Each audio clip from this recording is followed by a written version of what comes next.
than a lot of other teams have. What do you think you guys were doing well but weren't able to get over the hump with? Well, thank you for saying that. Didn't feel at times. I think, you're playing a top team in a great environment, good athletes and well-trained, difficult game plan to come up with, which is what I told the players. This is what you look forward to.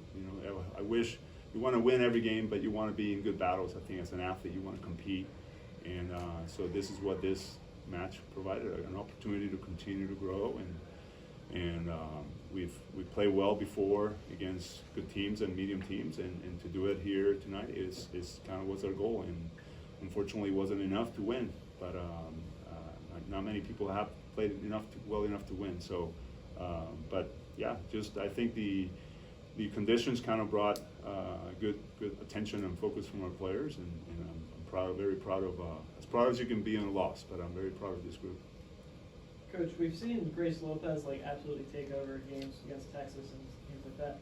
What's made her slow down a little bit against Pitt today? Let's see. So you think Grace Lopez slowed down? What did she hit? She hit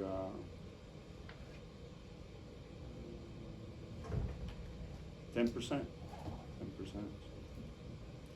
So I think you can look at some players on the other team that are pretty good blockers. I think you can understand that Grace Lopez is a good player, and I'm sure it was listed on their game plan a couple times. And yeah, I think that's it. Grace Lopez hit 10% and not herself. And if you look at other players that were kind of in there too. So I think a player that was dominated by some tough conditions with good serve. But yeah, Grace did not play her best, and she did play well. Has played well a couple of times. So I think it's just kind of a young player that is kind of evolving and growing. So Coach, she's still the same kid. Coach, what makes Olivia Babcock such a tough player to plan for with your team, or just in general, what makes her such a tough opponent to face? Well, as a server, that she hits it really hard and is really consistent. I think that's impressive. The consistency on her pre-serve routine. Anybody that has played the game knows how important that is, and to see her focus and maturity in that behind the serving line is pretty amazing. Credit to, I'm sure, her and the coaches, but yeah. And then as an attacker, I think I don't know what she touches, but she's pretty physical, I think everybody knows where the ball's going, but she's jumping really high and hits good shots, and she's got a good arm. When you add in Tori Stafford and Valeria Vasquez-Gomez in the trio of pin hitters for Pitt, does that make it really hard to prepare for when all three of them? Which one's the third one? Valeria Vasquez-Gomez, Oh. Tori Stafford, and Babcock. Okay. So does that make it hard to prepare when all three of them have the capability to go Yeah, off? they have two middles that are also pretty good. I think one hits 750, and got 12 sets, no errors, Kelly. And then Ryla, I think she didn't play as well, but I think they're just a really good team that has multiple weapons, and they have a good setter, and they pass and they defend. They touch the ball and defend, and they're good in transition. So a really well trained team that plays to their advantages, and they don't. I think it seems like they said Babcock enough, and I would too. But I think they have plenty of weapons, and that's why I think they make them tough. They can win against different opponents, given what the opponents provides, any opportunity. So I think they're a very good team. Coach, your SID told us that Heredia Cologne, she passed 1,000 career kills today. What has she meant to your program for these past years? Wow, I didn't know that.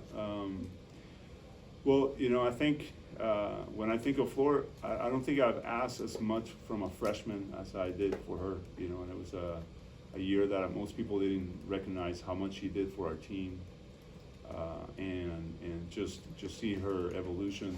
With as a freshman with a big load, as a sophomore where people know who she is and they game plan against her. As a junior now with a big leadership role with the team, and just carrying a big load again. You know, it's fun to see a player kind of understand their challenges and tasks and just kind of continue to grow and so see the results. You know, but it all comes through it all, right? She's had great matches and medium matches, and she's really fun to watch because she's played with so much emotion. But yeah, just mostly very proud of her work and what she's done and the trajectory to get here. But as a junior in November, that's pretty cool. Hopefully she gets a few more. With the additions of Stanford and SMU, you guys played back on Friday. How tough of a conference is the ACC top to bottom in terms of volleyball? Yeah, I think you look at the rankings, and I think collegiate volleyball is gotten deeper and deeper. I mean, it's top 25 doesn't give it justice. I think there's 75 teams that any given night could give you trouble, you know, and maybe there's a handful that are at the top, but if you're not one of those, you're looking out for any opponent any night. And so the ACC has a bunch of those, I think, and it's just, if you know, in my opinion, you look at the growth of the sport, the talent coming up the ranks, the coaching in the ACC is as good as it's been, and so everybody has some talent and they're good coaches, and their travel is always a little uncomfortable, and so now we add 2-3 more teams that are good, and so it's incredible. Yeah, I mean, look at the crowd, look at what Dan has done here. You look, almost every night you play is very different from what it was a couple years ago, you know, and I think it's the players, the sport, the universities, and just kind of we're getting pushed by this talent coming up, and it's pretty fun to be in it. Awesome. Thank you so much. Yeah, you're welcome. Thank you. Appreciate it.